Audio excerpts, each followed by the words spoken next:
నమస్తే, తెలుగు రాజ్యంకి స్వాగతం. నేను మీ సంధ్య.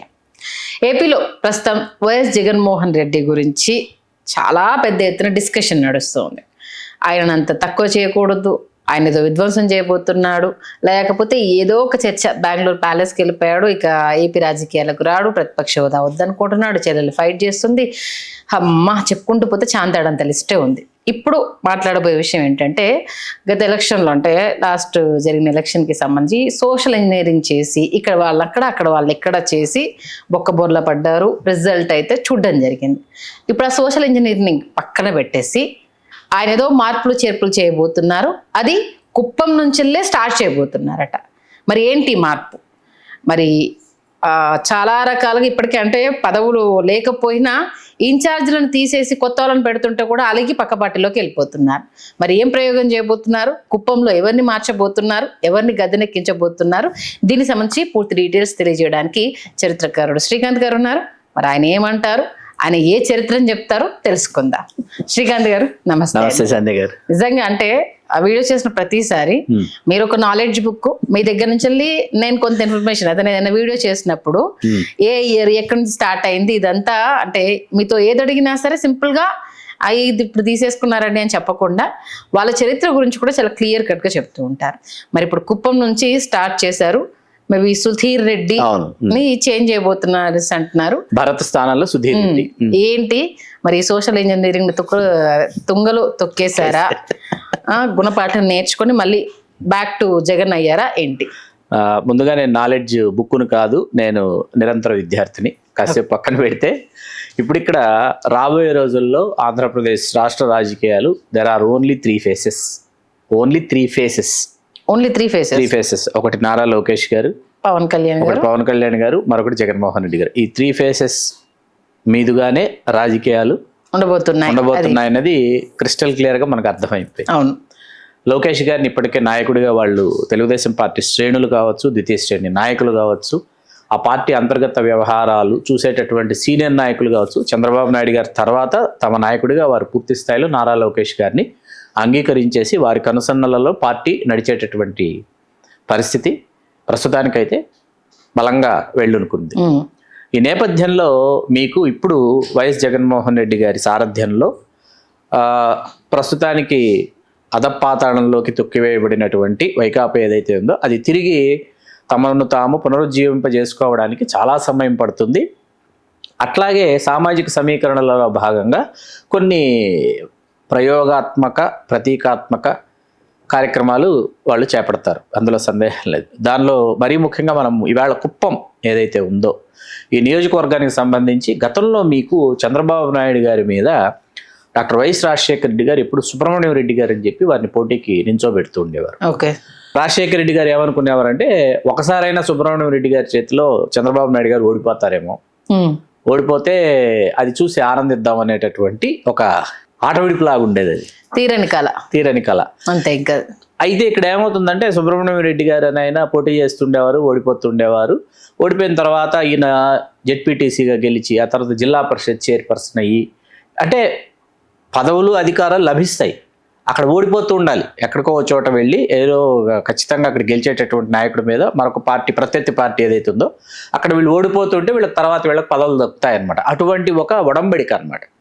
సరే, ఇప్పుడు ఇక్కడ సుధీర్ రెడ్డిని ఇప్పుడు తీసుకొచ్చారు. సుధీర్ రెడ్డికి ముందు ఇక్కడ జగన్మోహన్ రెడ్డి గారు వీళ్ళు చేసింది ఏంటంటే 19 ఎన్నికలు 24 ఎన్నికలు తీసుకుంటే అక్కడ పల్లెకారులు అంటారు, లేకపోతే మత్స్యకారులు అనొచ్చు, పల్లి రెడ్లు అనొచ్చు, వన్నియార్లు అనొచ్చు, అగ్నికుల క్షత్రియులు అనొచ్చు, బెస్త అనొచ్చు. ఇది ఒక సామాజిక వర్గం. ఇది అన్ని కలిపి ఒకటేనా? వాళ్ళు వివిధ పేర్లతో పిలువబడతారు. ఒకటే సామాజిక వర్గం. తీర ప్రాంతంలో ఒక పేరుతో పిలువబడతారు, పట్టణ ప్రాంతాల్లో ఒక పేరుతో పిలువబడతారు. కాబట్టి ప్లేస్ కి అంటే ఒకటే సామాజిక వర్గం, ఒక దగ్గర బెస్త అంటారు, ఒక దగ్గర పల్లెకారులు అంటారు, అట్లా పిలువబడతారు. ఆ సామాజిక వర్గానికి చెందినటువంటి చంద్రమౌళి గారు గతంలో పోటీ చేశారు, ఓడిపోయారు. వారు పరంపదించారు. తర్వాత వారి కుమారుడు భరత్కి అవకాశం ఇచ్చారు. భరత్ని శాసన మండలికి కూడా పంపించారు, ఎమ్మెల్సీని చేసిన తర్వాత ఇప్పటికిప్పుడు ఏంటంటే ఇది war between Chandrababu and Peddireddy అనేది మనకు స్పష్టమైపోయింది. ఈ వారం 10 రోజుల్లో మనకు అర్థమైంది ఏంటంటే తారాస్థాయికి చేరుకుంది, స్థాయికి వెళ్ళిపోయింది. ఏ పేపర్ చూసినా ఫ్రంట్ లైన్ లో పెద్దిరెడ్డి గారి పైన ఫిర్యాదులు, కోకొల్లలుగా వస్తున్న జనాలు, భయాన్ని వదిలేసి అక్రమాలను బయట పెడుతున్న మదనపల్లె సబ్ కలెక్టర్ ఆఫీస్ లో అదే దాని ద్వారా ఏమంటారు, దాన్ని తగలబెట్టడం ఫైల్ అని కావచ్చు. కొన్ని ఫైళ్ళు అసలు అక్కడ లేవు. ఇక్కడ ఇవాళ హైదరాబాద్ లో కొన్ని, మరొక చోట కొన్ని, అవి లభ్యమైనటువంటివి ఆయన నేపథ్యం ముఖ్య అనుచరుల పరారి, ప్రస్తుతం అదుపులో, కొంతమంది పోలీసుల అరెస్టు, అదుపులో. ఇదంతా జరుగుతుంది. సరే, దీనన్నిటికీ పూర్వరంగంలోకి మనం వెళితే తిరుపతి ఎస్వి ఆర్ట్స్ కాలేజీకి ఎర్లీ 70s లోకి వెళ్ళాలి మనం. వెళితే ఇక్కడ పెద్దిరెడ్డి రామచంద్రారెడ్డి గారు ఎర్రాతివారిపల్లి అంటారు, సోమల మండలంలోకి వస్తుంది. సదుము సోమల ఈ రెండు ప్రాంతాల మధ్యలోకి వస్తుంది. అది ఒకప్పటి పీలేరు నియోజకవర్గంలో ఉండేది, ఇప్పుడు పుంగనూరు నియోజకవర్గం డీలిమిటేషన్ 2009 తర్వాత వెళ్ళి. ఈ ప్రాంతానికి చెందిన వ్యక్తి పెద్దిరెడ్డి రామచంద్రారెడ్డి. రంగంపేట, అక్కడ నారావారిపల్లి లేదు అని అంటారు, రంగంపేట అది. మోహన్ బాబు గారి కాలేజ్ ఉన్న శ్రీ విద్యానికేతన్ రంగంపేట, తిరుపతి నుంచి మనం చంద్రగిరి వైపు వెళ్తుంటే రంగంపేట క్రాస్ అంటారు, రంగంపేట క్రాసే. అక్కడ చంద్రబాబు నాయుడు గారి ఇంటి పేరు నారా కాబట్టి వారి ఇల్లు అక్కడ ఉంది కాబట్టి అది నారావారిపల్లి అని చెప్పేసి తర్వాత అది ఏర్పడిందని కొంతమంది అక్కడ ఉన్నటువంటి గ్రామస్తులు చెప్తారు. ఓకే, సరే, ఈ గ్రామానికి చెందినటువంటి వ్యక్తి చంద్రబాబు నాయుడు. వీళ్ళిరువురు ఎస్వి ఆర్ట్స్ కాలేజ్ విద్యార్థులు. అక్కడి విద్యార్థి రాజకీయాల్లో వీళ్ళు కమ్మారెడ్డి రాజకీయాలకు తెర లేపినటువంటి విద్యార్థి సంఘాల నాయకులు అప్పట్లో. వీళ్ళిరువురు వీళ్ళ సహచర విద్యార్థి అయిన ఈవేళ హైకోర్టు మరియు సుప్రీంకోర్టులో ఎంతో పేరు ప్రఖ్యాతులు పొందినటువంటి సుప్రసిద్ధ అడ్వకేటు పి గంగయ్య నాయుడు గారి దగ్గర, గంగయ్య నాయుడు గారు వీరిరువురు కంటే బాగా రిచ్ అట, 12 ఎకరాల ఆసామి కొడుకట. ఆయన కారులో కాలేజీకి వచ్చేవాడంట. వీళ్ళు ఎర్లీ 70s నేను చెప్పేది. వీళ్ళు దిగువ మధ్య తరగతి కుటుంబాలకు చెందినటువంటి వారు, మధ్య తరగతి కూడా కాదు, దిగువ మధ్య తరగతి కుటుంబాలకు చెందినటువంటి వారు. వీరిరువురు ఆ గొడవలో ఘర్షణలో పడడానికి ఇరువురు కలిసి గంగయ్య నాయుడు గారి దగ్గర పాకెట్ మనీ తీసుకునేటటువంటి వారు అన్న విషయం గంగయ్య నాయుడు గారి గతంలో ఒక ఇంటర్వ్యూలో తెలియజేసి, అది వేరే విషయం, కాసేపు పక్కన పెడదాం. అంటే ఫ్రెండ్లీ నేచర్లో, ఫ్రెండ్లీహుడ్లో ఫ్రెండ్స్కి ఖర్చు పెట్టడమో లేకపోతే డబ్బులు ఇవ్వడం సహజంగా జరుగుతుంది. ఈయనకు వీళ్ళిద్దరు ఫ్రెండ్స్, కానీ వాళ్ళిద్దరు ఎనిమీస్ ఆ రోజుల నుంచి. ఓకే, అక్కడ మీకు 78లో ఒకేసారి ఇద్దరు క్రియాశీలక రాజకీయాల్లోకి వచ్చారు. పెద్దిరెడ్డి రామచంద్రారెడ్డి గారు క్రియాశీలక రాజకీయాల్లోకి వచ్చిన 78, చంద్రబాబు నాయుడు గారు క్రియాశీలక రాజకీయాల్లోకి వచ్చిన 78. అయితే చంద్రబాబు నాయుడు గారికి ఏమైందంటే ఇందిరా కాంగ్రెస్ అభ్యర్థిగా అప్పుడు కొత్తగా ఏర్పడిన చంద్రగిరి నియోజకవర్గం నుంచి ఆయన గెలుపొందారు. జనతా పార్టీ అభ్యర్థిగా పీలేరు నియోజకవర్గం నుంచి పోటీ చేసినటువంటి పెద్దిరెడ్డి రామచంద్రారెడ్డి గారు కాంగ్రెస్ పార్టీ ఇందిరా కాంగ్రెస్ అభ్యర్థి అయిన మొఘల్ సైఫుల్లా బేగ్ గారి చేతిలో ఆయన ఓడిపోయారు. మళ్ళీ తిరిగి పెద్దిరెడ్డి రామచంద్రారెడ్డి అని ఆయన గెలవడానికి 1989 వరకు ఎదురు చూడాల్సి వచ్చింది. కాంగ్రెస్ వేవ్ వచ్చేంతవరకు ఈయన అప్పటికేంటి ఆఫ్టర్ 78, 82, 85 2 ఎలక్షన్స్ జరిగి 89 దాకా పెద్దిరెడ్డి రామచంద్రారెడ్డి గారు అసలు హౌస్లోకి అడుగు పెట్టలా. ఓకే, మీకు 78లో గెలిచి మంత్రి అయిన తర్వాత 82 ఎన్నికల్లో ఓడిపోయిన చంద్రబాబు నాయుడు గారు కాంగ్రెస్ అభ్యర్థిగానే. తెలుగుదేశం ఏర్పడింది, చంద్రబాబు నాయుడు గారు కాంగ్రెస్ లోనే ఉన్నారు, అవసరమైతే మా మీదే పోటీ చేస్తారన్నారు. అవును, ఇవన్నీ మనకు తెలుసు.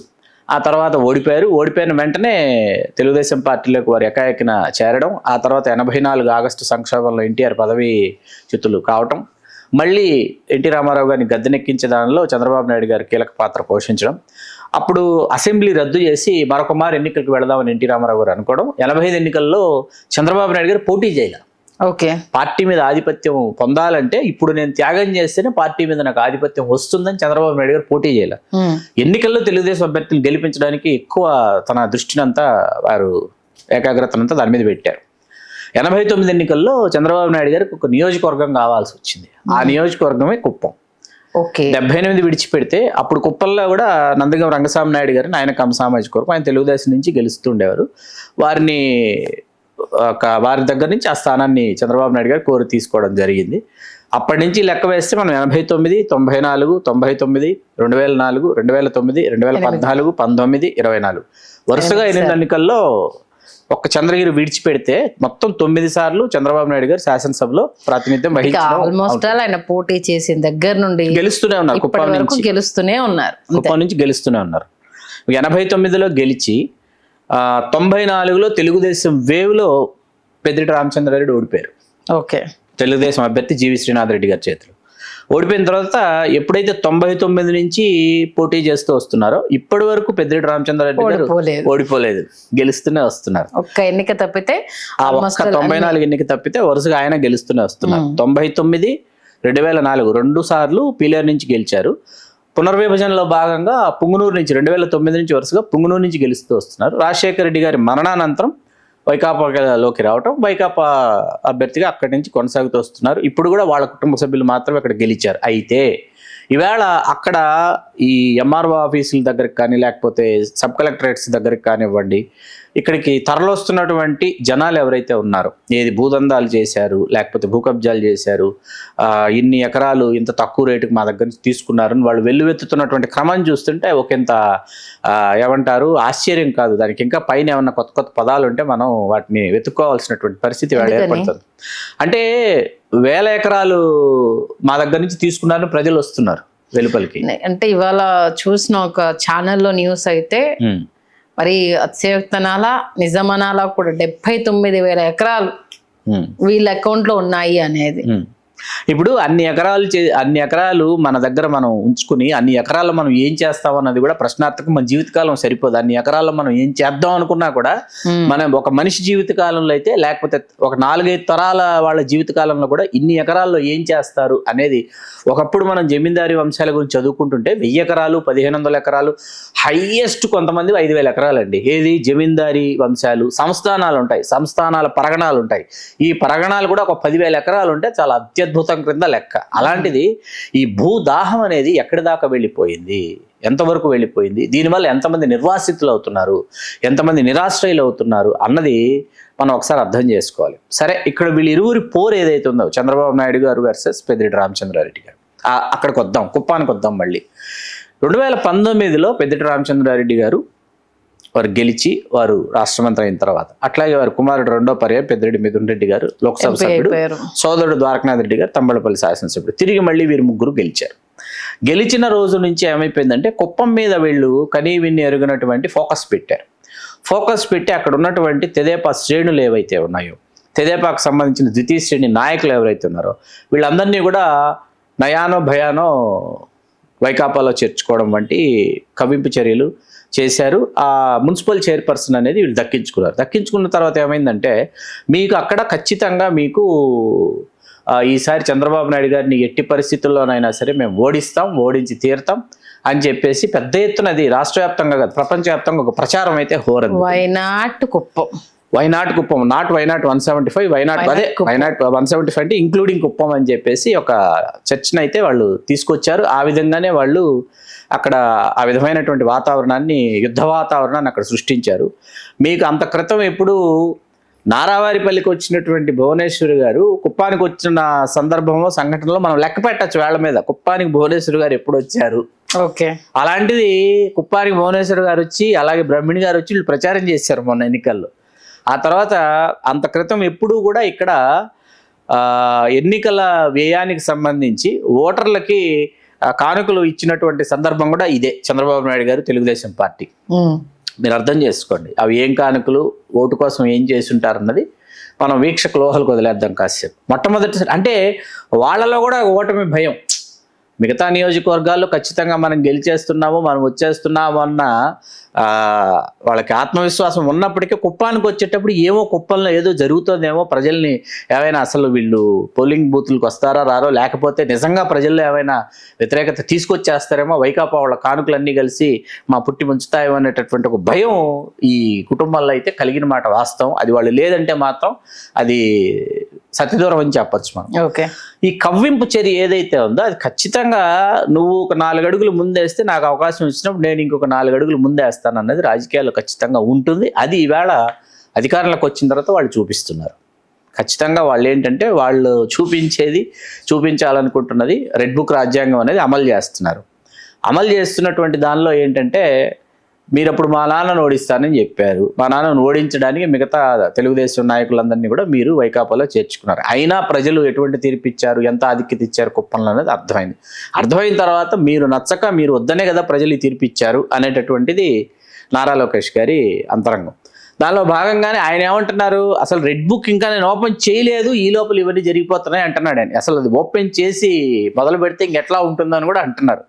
ఇక్కడ ఈ వారు ఎర్లీ 70s వీళ్ళిద్దరి మధ్య ఎస్వి ఆర్ట్స్ కాలేజ్లో మొదలైనటువంటి వారు 2024లో కూడా ఇది ఇంకా కొనసాగుతుంది. మనం దాని గురించి మాట్లాడుకుంటున్నాం. ఓకే, మరి ఇప్పుడు సోషల్ ఇంజనీరింగ్ పక్కన పెట్టేసి మరి కుప్పం నుంచి ఎందుకు స్టార్ట్ చేయాలనుకుంటున్నారు?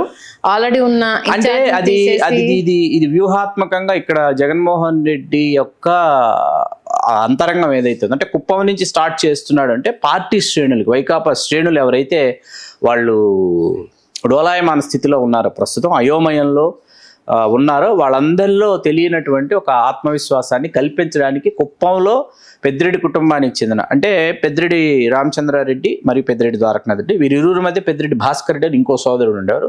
వారు దివంగతులు అయ్యారు. వారి కుమారుడే సుధీర్ రెడ్డి అనమాట. సుధీర్ రెడ్డిని వాళ్ళు అక్కడ ఇన్ఛార్జిగా నియమించడం వల్ల ఏంటంటే ఈ వార్ కంటిన్యూ అవుతుంది, ఈ వార్ ఆగదు, ఇది కొనసాగుతుంది, తాడో పేడో తేల్చుకుందాం అనేటటువంటి ఒక సంకేతాన్ని జగన్మోహన్ రెడ్డి వైకాపా ఇస్తున్నట్టే ప్రభుత్వానికి.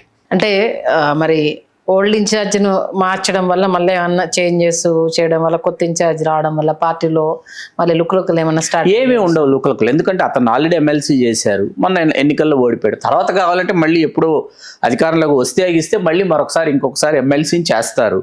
ఈ లోపల ఏముంది, పోయేదేముంది ప్రస్తుతం ఎందుకంటే ఇప్పుడు కష్టకాలంలో. కుప్పం మున్సిపల్ చైర్మన్ కావచ్చు, చేరిపోయారు మొత్తము కదా. అటు చేరిపోవడం మళ్ళీ జరిగింది. తెలుగుదేశంలోకి వచ్చేసారు. వచ్చేసారు. అలాగే పుంగనూరులో కూడా జరిగింది. పుంగనూరులో కూడా మొత్తం మున్సిపల్ కౌన్సిలర్స్, చైర్మన్ కూడా తెలుగుదేశం. ఇప్పుడు రాబోయే రోజుల్లో సగానికి ఎక్కువ వైసీపీ ఖాళీ అవుతుందన్న న్యూస్ ని మనం వింటున్నప్పుడు ఈ మార్పులు చేర్పులు ఎంతవరకు హెల్ప్ చేస్తాయి అనుకోవాలి? అంటే ఈ వెళ్ళిపోవడం వల్ల ఏమవుతుందంటే పార్టీని కొత్తగా నిర్మాణం చేసుకోవడానికి, కొత్త ముఖాలను వెతుక్కోవడానికి, కొత్త నాయకులు తయారు చేసుకోవడానికి అవకాశం ఇచ్చినట్టే ఎప్పుడు పార్టీకి.